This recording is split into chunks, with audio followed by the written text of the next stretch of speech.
Hello friends, myself Neeraj Patel.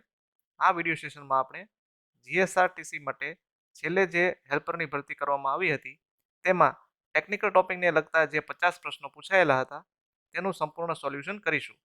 તો અહીં screen પર તમે છેલ્લી હેલ્પરની ભરતી માટેનો ક્વેશ્ચન પેપર જોઈ શકો છો. તેમાં ક્વેશ્ચન 1 થી 50 છે તે નોન ટેકનિકલ પ્રશ્નો છે, જ્યારે 51 થી 100 પ્રશ્નો છે તે ટેકનિકલ પ્રશ્નો છે. તો આ વિડીયો સેશનમાં આપણે આ 51 થી 100 પ્રશ્નોનું સોલ્યુશન કરીશું. તો 51મો પ્રશ્ન છે, 80 ગ્રામ મિશ્ર ધાતુમાં 60 ગ્રામ તાંબુ છે અને બાકીનું જસત છે. તો તાંબુ અને જસતનો ગુણોત્તર શોધો.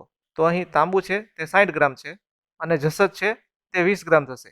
એટલે એ 20 ગ્રામ આપણે 60ની નીચે લખશું. તો આ ગુણોત્તરનો જો આપણે છેદ ઉડાડશું તો જવાબ મળશે 3:1. 52મો પ્રશ્ન, નીચેનામાંથી સૌથી સખત ગ્રેડની પેન્સિલ કઈ છે? હવે પેન્સિલમાં જે કાળો ભાગ હોય છે તેને ગ્રેફાઇટ કહે છે.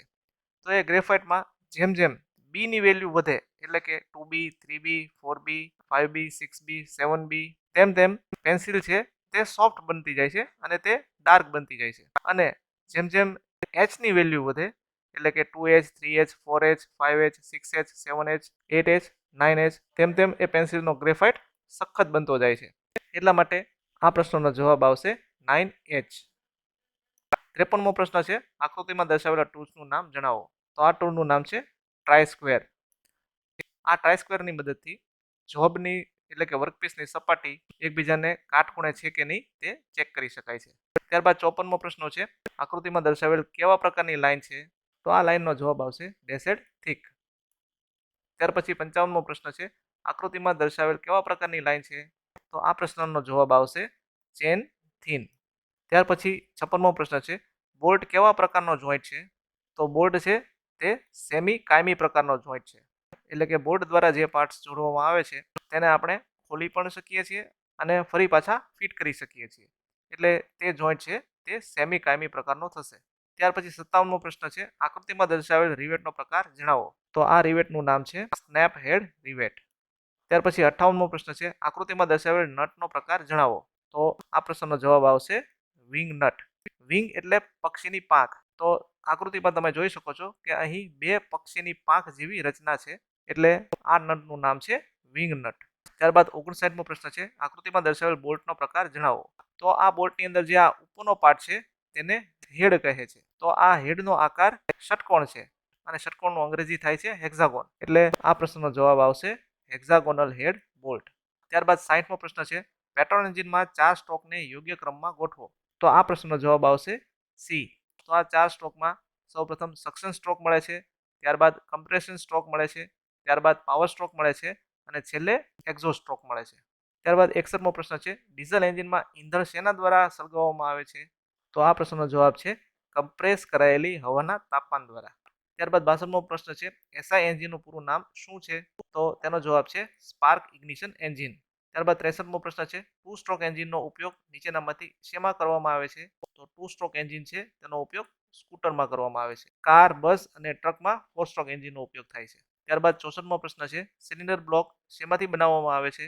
જેનો જવાબ છે કાસ્ટ આયર્ન. તો કાસ્ટ આયર્ન એ એક મટીરિયલનું નામ છે અને એન્જિનમાં જે સિલિન્ડર બ્લોક હોય છે તે આ કાસ્ટ આયર્ન મટીરિયલમાંથી બનાવવામાં આવે છે. ત્યારબાદ એન્જિનમાં ભાગો વચ્ચેના ક્લિયરન્સ તપાસવા માટે કયા સાધનનો ઉપયોગ કરવામાં આવે છે? જેનો જવાબ છે ફિલર ગેજ. તો અહીં આકૃતિમાં ફિલર ગેજ બતાવવામાં આવ્યા છે, જેમાં તમે જોઈ શકો છો કે ફિલર ગેજમાં અલગ અલગ સાઇઝની પાતળી પાતળી પટ્ટીઓ આવેલી હોય છે અને તે પટ્ટીઓ ઉપર તેની જાડાઈ લખેલી હોય છે. તો ખૂબ પાતળા ગેપ કે જેની અંદર કોઈ બીજા ઇન્સ્ટ્રુમેન્ટ જઈ ના શકે તેવા ગેપનું માપ જાણવા માટે આ ફિલર ગેજનો ઉપયોગ થાય છે. તો એન્જિનના ભાગો વચ્ચે પણ ખૂબ નાનો ગેપ હોય છે, જેથી તે ભાગો વચ્ચેના ક્લિયરન્સ તપાસવા માટે ફિલર ગેજનો ઉપયોગ થાય છે. ત્યારબાદ 66મો પ્રશ્ન છે, એન્જિનમાં ઓછામાં ઓછી કેટલી પિસ્ટન રિંગનો ઉપયોગ કરવામાં આવે છે? તો તેનો જવાબ છે 3. અહીં આ ફિગરમાં પિસ્ટન દર્શાવેલો છે, જેમાં તમે જોઈ શકો છો કે તેમાં 2 કમ્પ્રેશન રિંગ આવેલી છે અને એક ઓઇલ કંટ્રોલ રિંગ આવેલી છે. તો પિસ્ટનમાં ટોટલ આ રીતે 3 રિંગ આવેલી હોય છે. ત્યારબાદ 67મો પ્રશ્ન છે, ક્લચ કયા બે ભાગ વચ્ચે આવેલી હોય છે? તેનો જવાબ છે એન્જિન અને ટ્રાન્સમિશન. ત્યારબાદ 68મો પ્રશ્ન છે, ટીડીસી અને બીડીસી વચ્ચેના અંતરને શું કહેવામાં આવે છે? જેનો જવાબ છે સ્ટ્રોક. તો અહીં ટીડીસી એટલે ટોપ ડેડ સેન્ટર અને બીડીસી એટલે બોટમ ડેડ સેન્ટર. તો આ બંને વચ્ચેના અંતરને સ્ટ્રોક કહે છે. ત્યારબાદ 69મો પ્રશ્ન છે કુલિંગ સિસ્ટમમાં પાણી ક્યાં આવેલ હોય છે? જેનો જવાબ છે રેડિએટરની નીચલી ટાંકીમાં. ત્યારબાદ 70મો પ્રશ્ન છે પિસ્ટનની ક્રેન્કશાફ્ટમાં કોના દ્વારા ઉર્જા સ્થાનાંતરિત થાય છે? જેનો જવાબ છે કનેક્ટિંગ રોડ. તો આ કનેક્ટિંગ રોડ છે તે પિસ્ટન અને ક્રેન્કશાફ્ટ સાથે જોડાયેલો હોય છે અને પિસ્ટનની ઉર્જા કનેક્ટિંગ રોડ દ્વારા ક્રેન્કશાફ્ટમાં સ્થાનાંતરિત થાય છે. ત્યારબાદ 71મો પ્રશ્ન છે ટાયરની ફેરબદલી સામાન્ય રીતે કેટલા કિલોમીટર પછી કરવી જોઈએ? જેનો જવાબ છે 10,000 કિલોમીટર. ત્યારબાદ 72મો પ્રશ્ન છે પિસ્ટનમાં કમ્પ્રેશન રિંગ ક્યાં ફિટ કરવામાં આવે છે? જેનો જવાબ છે પિસ્ટનમાં ઓઇલ રિંગની ઉપર. તો અહીં ફિગરમાં પિસ્ટન દર્શાવવામાં આવેલો છે જેમાં તમે જોઈ શકો છો કે કમ્પ્રેશન રિંગ છે તે ઓઇલ રિંગની ઉપર ફિટ કરવામાં આવે છે. ત્યારબાદ 73મો પ્રશ્ન છે સામાન્ય રીતે કયા બે પ્રકારના ટાયર હોય છે? જેનો જવાબ છે ટ્યુબ ટાયર અને ટ્યુબલેસ ટાયર. ત્યારબાદ 74મો પ્રશ્ન છે 12 વોલ્ટની બેટરીમાં કેટલા સેલ હોય છે? જેનો જવાબ છે 6. ત્યારબાદ 75મો પ્રશ્ન છે અતિશય ભરાયેલા ટાયરમાં તેના કયા ભાગમાં વધારે ઘસારો લાગે છે? જેનો જવાબ છે ટાયરની ધારથી. ત્યારબાદ 76મો પ્રશ્ન છે પાર્કિંગ માટે કારમાં કેવા પ્રકારની બ્રેક વપરાય છે? જેનો જવાબ છે મિકેનિકલ બ્રેક. ત્યારબાદ 77મો પ્રશ્ન છે આકૃતિમાં દર્શાવેલ કેમ્બર કયા પ્રકારનું છે? જેનો જવાબ છે પોઝિટિવ કેમ્બર. તો આ ફિગરમાં તમે જોઈ શકો છો કે આ ટાયર છે તે ઉપરથી બહારની દિશામાં થોડા ત્રાંસા લાગેલા છે. તો આ રીતે જો ટાયર છે એ ઉપરની દિશામાં થોડા બહારની બાજુ ત્રાંસા લાગેલા હોય ત્યારે જે કેમ્બર બને છે તેને પોઝિટિવ કેમ્બર કહે છે. જો ટાયર એકદમ વર્ટિકલ સીધા લાગેલા હોય તો ત્યારે ઝીરો કેમ્બર બને છે અને જો આ ટાયર ઉપરની દિશાથી અંદરની બાજુ ત્રાંસા હોય ત્યારે નેગેટિવ કેમ્બર બને છે. તો અહીં આ ફિગરમાં આ જે ટાયર છે તે ઉપરથી બહારની દિશામાં થોડા ત્રાંસા લાગેલા છે એટલે આ કેમ્બરનું નામ છે પોઝિટિવ કેમ્બર. ત્યારબાદ 78મો પ્રશ્ન છે ટાયરના બંધારણમાં સ્વીકાર્ય રેશિયો કયો છે? જેનો જવાબ છે ટાયરની ઊંચાઈથી ટાયરની પહોળાઈની ટકાવારીનો ગુણોત્તર, જેને ઇંગ્લિશમાં એસ્પેક્ટ રેશિયો પણ કહે છે. એટલે ટાયરની ઊંચાઈ અને ટાયરની પહોળાઈનો ગુણોત્તર લેતા જે મૂલ્ય મળે છે તેને ટાયરનો સ્વીકાર્ય રેશિયો એટલે કે એસ્પેક્ટ રેશિયો કહે છે. ત્યાર પછી 79મો પ્રશ્ન છે ડોગ ક્લચનો લાભ કયો છે? તો ડોગ ક્લચની અંદર સ્લીપ થવાની શક્યતા રહેતી નથી. તો અહીં આકૃતિમાં ડોગ ક્લચ બતાવેલો છે જેમાં તમે જોઈ શકો છો કે ક્લચની અંદર કાપા આપેલા હોય છે અને તે એકબીજા સાથે જોડાઈ જાય છે એટલે ડોગ ક્લચની અંદર સ્લીપ થવાની શક્યતા રહેતી નથી. ત્યારબાદ 80મો પ્રશ્ન છે એન્જિન સિલિન્ડરમાં ફ્યુલ સ્પ્રે શેનાથી થાય છે?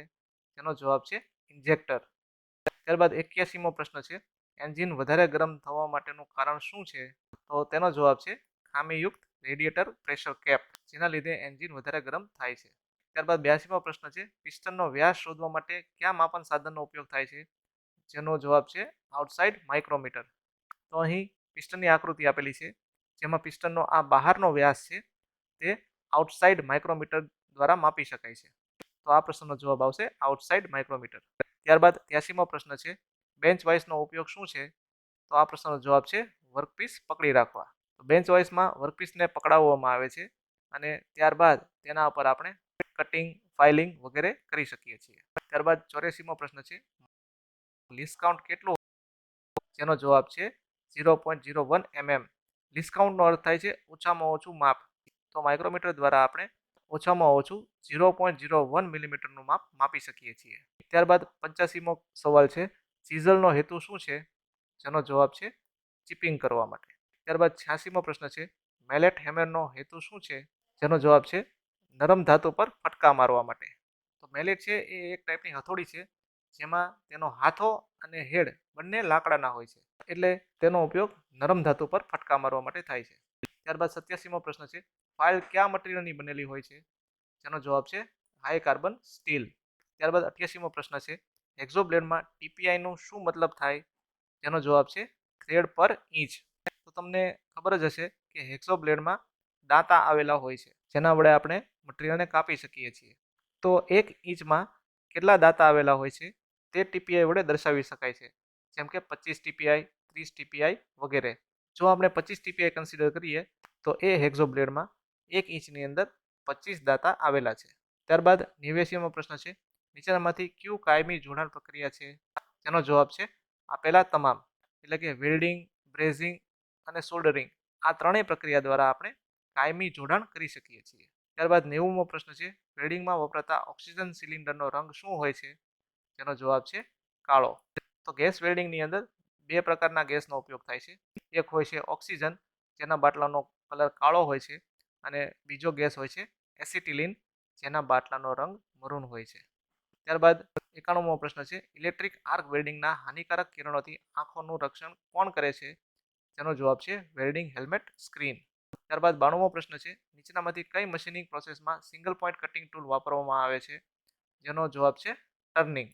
ત્યારબાદ 93મો પ્રશ્ન છે, ડ્રીલ બીટનો કયો ભાગ ડ્રિલિંગ મશીન સ્પિન્ડલના સ્લોટમાં બેસે છે? જેનો જવાબ છે બોડી. ત્યારબાદ 94મો પ્રશ્ન છે, એમકેએસ પદ્ધતિમાં એમ અક્ષર શું દર્શાવે છે? જેનો જવાબ છે મીટર.